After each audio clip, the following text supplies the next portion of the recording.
Army divisions and task forces. The Retribution currently has partitioned its major military assets into 3 army divisions. 2 of the divisions serve as standing strike armies. These large armies include the bulk of the Dawn Guard and House Guard companies, along with substantial Mage Hunter support. Mage Hunters dominate the 3rd Division, using their favorite organization and methods of operation with its heavy use of covert operations and small surgical strikes. The primary strike army, referred to as the Talons of Dawn, receives first priority of equipment and personnel. Led by Dawn Lord Vyros Nyar himself, this standing army represents the greatest concentration of Retribution military might and therefore tackles the highest priority objectives. It was this army, for instance, that was dispatched into Kador to recover the god Nysor. The 2nd Strike Army, called SCYRAH's Blade, stands ready to support the primary army or to attack other primary targets simultaneously. Dawn Lord Sisel Nyar commands this division. She is a respected senior member of our house and a blood cousin to Dawn Lord Vyros. This force has several priorities, but has been given the long-term task of expanding Ios's borders while laying the foundations for strikes abroad. The enigmatic 3rd Division is called the Unseen Spear and is comprised of the Retribution's artillery and strike teams. This force exists to allow Retributions to conduct smaller strikes and operations unrelated to the actions of the main armies, and its members have been specifically chosen for their adaptability and initiative. Dawn Lord Isor Rivalos supervises the Unseen Spear, but the division sometimes receives priority orders directly from the 9 Voices themselves. The senior Retribution warcaster commanding this army is Kalissa, known as the Night's Whisper. She is a strike team leader with an exemplary performance record and has proven her loyalty to the Retribution many times. The Unseen Spear teams may be sent deep into enemy territory, going where columns of soldiers could not. They work closely with Retribution field agents in these operational regions and make use of hidden bunkers, weapon stashes, and armories. They are often out of contact with leadership for extended periods of time and are afforded significant leeway in executing their orders. They lack direct oversight for these groups to the point of contention between Dawn Guard and Mage Hunter leaders. Senior Isar Rivalos has recently claimed to know precisely what the teams under his command are doing.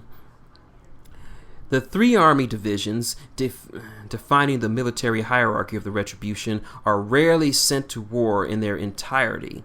Lacking sufficient numbers and support for engagements of such magnitude, the Retribution instead commits its military forces to smaller operational groups known as task force for specific operations. Each task force typically draws from the elements of a single army. When task force from 2 or more armies take part in the same operation, the ranking officers pair up to take field command. Task force composition varies greatly from each draws from the full complement of an army according to its operational requirements. Some operations involve a single strike to eliminate a key target, while others are intricate or open-ended missions over an extended period of time.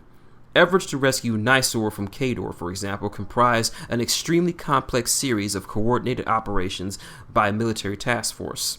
A task force may include personnel from the Dawn Guard, Mage Hunters, House Guard, Battle Mages, Myrmidons, and a variety of support and specialist groups.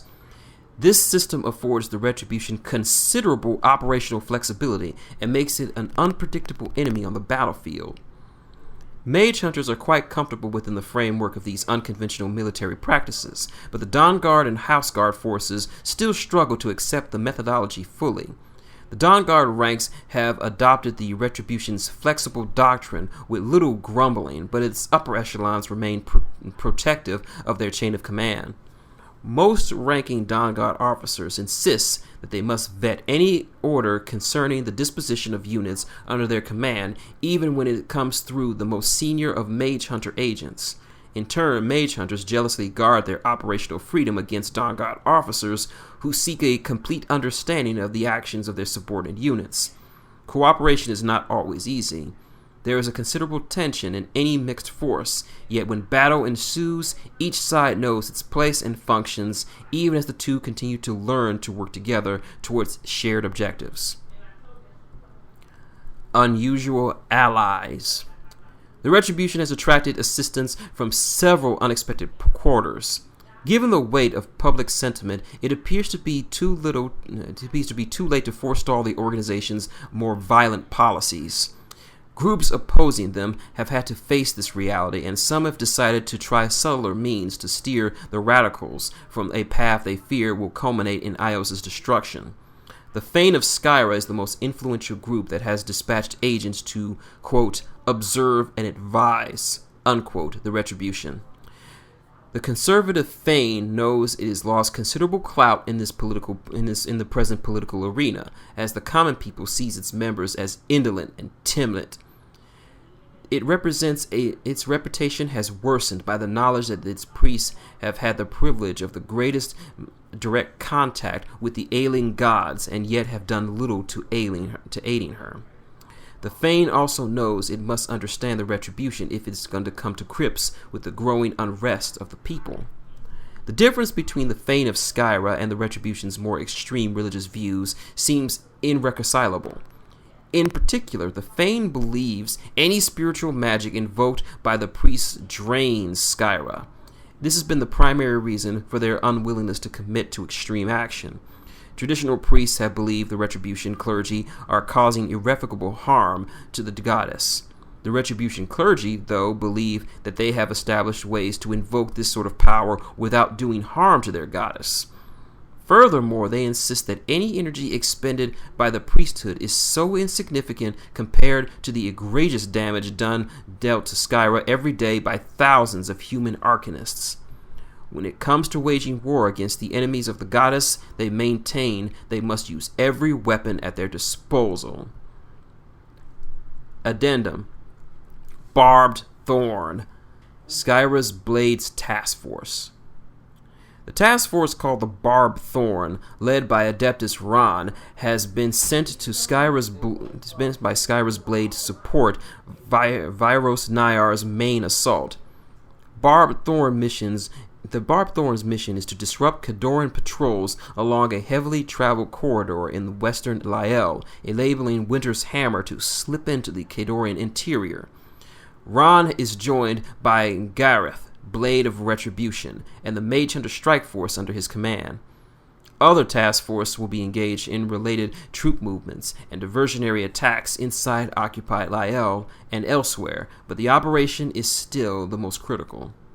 Adeptus Ron plans to utilize the House Guard to provoke several sizable Khadoran garrisons near Ladra and bait them into pursuing them into the northern mountains. By occupying secure ground and taking advantage of elevation, cover, and choke points, the Adeptus is confident that he can keep his forces safe indefinitely, even if Khador mounts a sizable pursuit force. The more enemy attention and reinforcements hurled in their direction, the better. These strikes are coordinated with the movements of Dawnlord Vyros and his heavy assault force, which will bypass the region to continue west. Similar efforts will be undertaken when the Dawnlord retreats, hopefully when Nicator is safely in his protection. Retribution leaders expect this operation to endure heavy casualties, most of which will be suffered by the House Guard companies. After they have succeeded in their own tasks, elements of SCYRAH's Blade and the Unseen Spear will make every effort to extricate the survivors. Those remnants will be reincorporated into the main army and then tasked with expanding a region of control near Ios's southern border. And addendum. Despite this stance, a thread of sympathy for the Retribution cause persists within the Fane of SCYRAH priesthood that reaches even to its top ranks. Arakant Arvos Lashir and Gyros Silvis periodically meet in secret to discuss the plight of the goddess. Such supporters loathe the Retribution's methods, even while envying the sect's decisiveness. In addition, several members of the Fane Knights have decided to accompany the Retribution armies to foreign lands. Having sworn fealty to SCYRAH, these knights seek to test the Retribution's claims that war against human magic is their best hope to restore her. In addition to the Fane of SCYRAH, a variety of less prominent groups have also taken notice of the Retribution's popularity. These include the Seekers, a more moderate sect. This group has reluctantly offered its counsel, perhaps in hoping to encourage the Retribution to focus on the search for a solution to SCYRAH's dilemma, rather than persisting with widespread systemic violence. The arcanists of these two sects cooperate as necessary, but will always with an undercurrent of suspicion, dislike, and distrust. Retribution leaders are not blind to the subversive goals of these supposed allies, and know that some have joined only to spy on their activities. Nonetheless, as long as they prove useful to the Retribution, the Retribution is content to let such individuals remain. It is to their advantage to be inclusive in their membership, thereby spreading the message as far as possible. Given time and the proper persuasion, some of the spies might even become true converts to the Retribution cause.